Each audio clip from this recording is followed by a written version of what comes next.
Hello everyone, this is Shannon from That's So Poe, and today I'm doing week 7 of my 2020 reads. This week I actually finished quite a few things, including a few buddy reads. So first, I finished The Tea Dragon Society by Katie O'Neill. This is a middle grade graphic work that is so lovely. Not only is it lovely in terms of the artwork, I love the colors and the roundness of the shapes and the fantastical, beautiful artwork and characters and surroundings and backgrounds. It's all so lovely, but the story itself is so sweet and so heartwarming. It's this magical world where these little dragons, these little tea dragons exist. And these tea dragons are something that are pets, basically. They require a lot of care and attention. And if you have a tea dragon and you bond with it and you care for it a long time, it will grow little tea leaves out of its horns or out of its back. And you can harvest these tea leaves and they will have a magical experience in drinking the tea that remembers the experiences you've had with the tea dragon. It is just such a sweet story, and it follows various characters who have gone through different things in their lives and use this tea as a way to connect and remember, and it's just super sweet. I loved the way that the story played out, I loved the artwork, and I just loved that joyful feeling. So I gave this 5 out of 5 stars. Next, I finished Everything's Trash, But It's Okay by Phoebe Robinson. I listened to this on audiobook and I would highly recommend it on audio. I'm not usually an audiobook person, but I had listened to her first book, which was You Can't Touch My Hair, on audio last year and had such a great time with it that I went with the audio as well this time, and it was so good. Usually audiobooks take me months to get through. I'm just not an audiobook person. But I love the way that Phoebe Robinson talks. I love the way that she expresses her ideas, and I just get thoroughly engaged in it. So I was listening to this constantly and I got through it pretty quickly. So this is basically just a bunch of essays, a bunch of comedic essays, talking about Robinson's views on a lot of things. She has got a really strong feminist social justice perspective. She is, I believe, in her 30s. She's Black, she lives in New York City, and she just has such interesting ways of breaking down things that are going on in her daily life, in her experiences, in kind of the comedic scene, and also now, you know, she's been an actress in a movie and she has a podcast and all these sorts of things. So bringing in all of her experiences and analyzing them through sort of a feminist and kind of an anti-racist and just such an interesting lens. So I find that she does such a great job of breaking down a lot of what goes on in society that really needs to be called out in a way that is very accessible. So I think that a lot of these essays remind me of something like Bad Feminist by Roxane, except that they are often just such fun approaches to them. There's a lot of humor in this, and a lot of silly humor, and a lot of like kind of dirty jokes as well.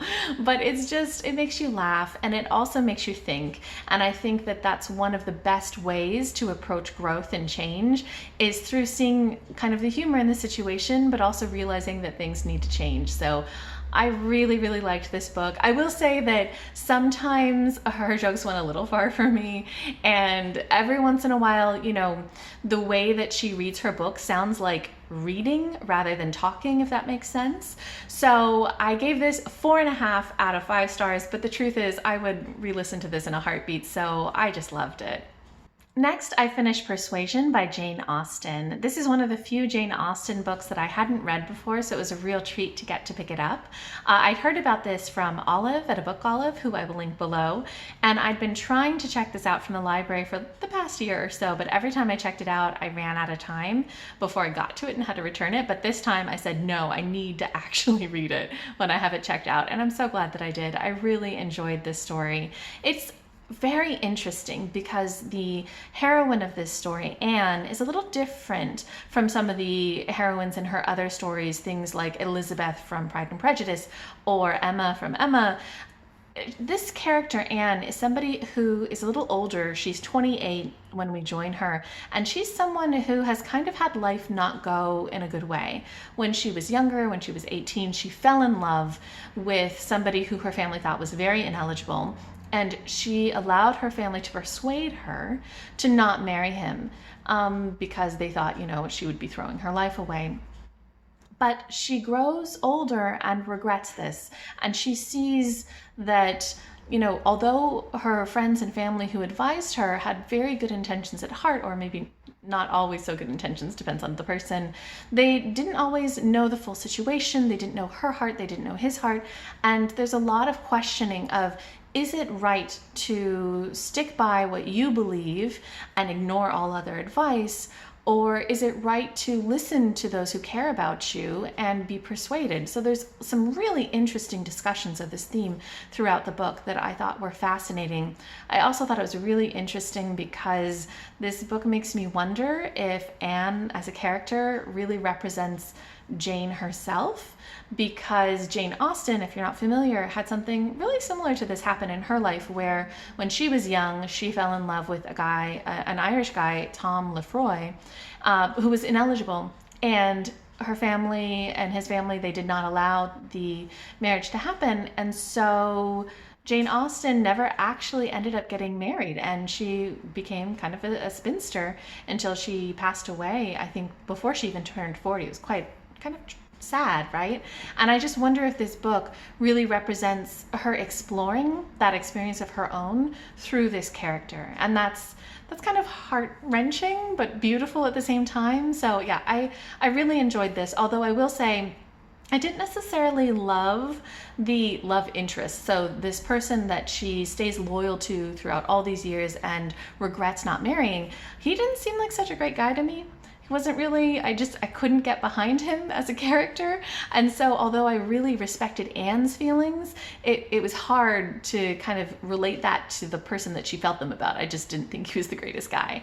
Also, I will say that I did notice in the beginning of the book especially, there's a lot of really long sentences. It feels like a lot of run-ons.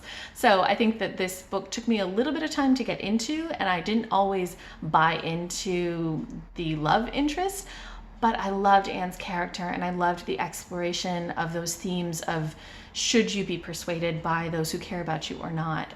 So I gave this 4.5 out of 5 stars, and I'm so glad I finally read it.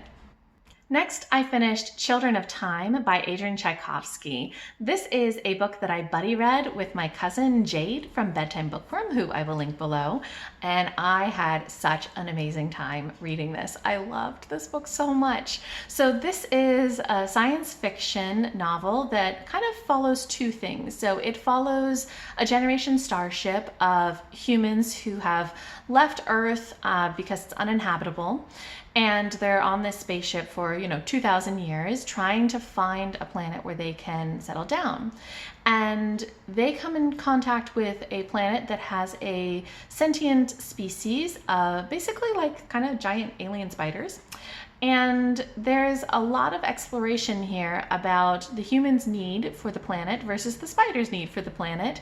And that's also not really what the story is about. At the same time, the story really is looking at humanity versus this alien species and how they each have evolved and what their societies are like and the way that they have prioritized different things.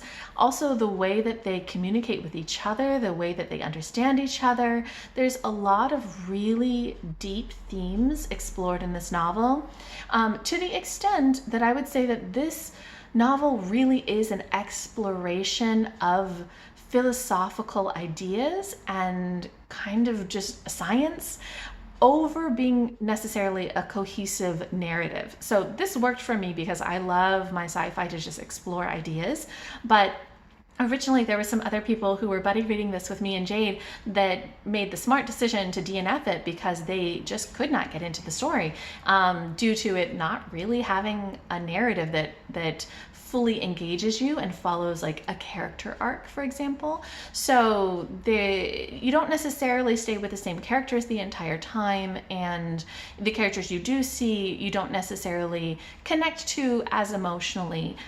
So I would say that if you're somebody who is looking for very strong character connections and emotional depth and a cohesive narrative, this may not be the book for you.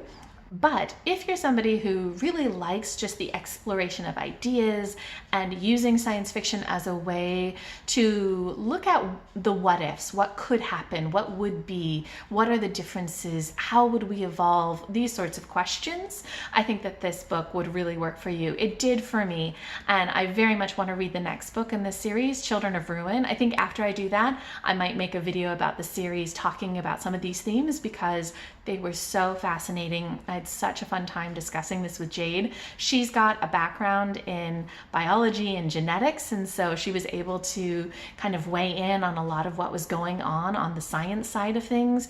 And then I have a background in linguistics and like computer science, and so I was able to also weigh in on a lot of the issues of communication and the types of technology that they were using. It was such a fun read, and I'm really excited to get to the next one. Oh, and if I didn't say, I gave this 5 out of 5 stars.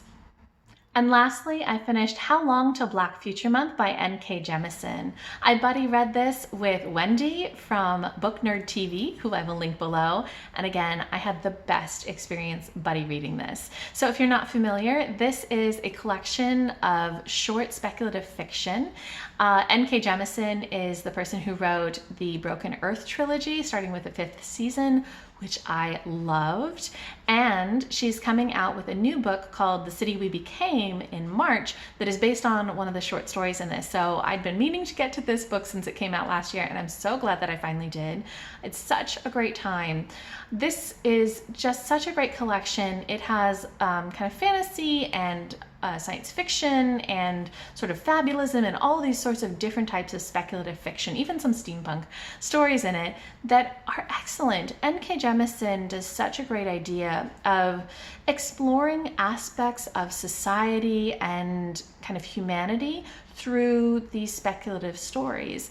And there were so many interesting themes especially relating to a lot of experiences that I think women go through, a lot of experiences that I think Black women go through, a lot of experiences that I think women who are passionate about their careers and things other than just home and family go through. So the themes in this were really, really impressive and threaded throughout, and there were so many layers to every single story, which meant that it was such a great book to discuss with someone else. And Wendy was spectacular. She had so many insights into every single story, so much to connect it to, and we had fascinating discussions about what N.K. Jemisin could be saying in each of these stories. Plus, the stories are just real fun to read. There's so much great magic and science and just exploration of ideas. I loved this collection. I gave the stories on average 4.5 stars, which is very high for a short story collection. I think I'm actually going to round this up to 5 on Goodreads. Usually I round down, but I loved this collection. I would totally reread it. And Wendy and I are going to be doing a kind of joint video discussing a lot of the themes that are in this book later on. So I'll get that posted later on this week, but I'm really excited to do that because the themes were so spectacular in this. If you have not read it, I really highly recommend it. Okay, so that wraps up week 7 for me. If you've read any of the books that I've mentioned, please let me know what you thought down below. I'd be really interested. I think especially things like Children of Time or How Long Till Black Future Month have so much to discuss in them. Actually, Persuasion as well, really all of them. Anyway, if you've read any of these and you have thoughts, I'd love to hear them. Or if you have any recommendations for me or anything else, leave me a comment down below. Also, I do apologize for the lighting. Whenever the sun hits that tree behind me, my camera kind of makes my face really dim. So I have tried with lighting, but it only goes so far. In any case, I hope you guys are having a great February, getting lots of great stuff read, and I will check in with you next week.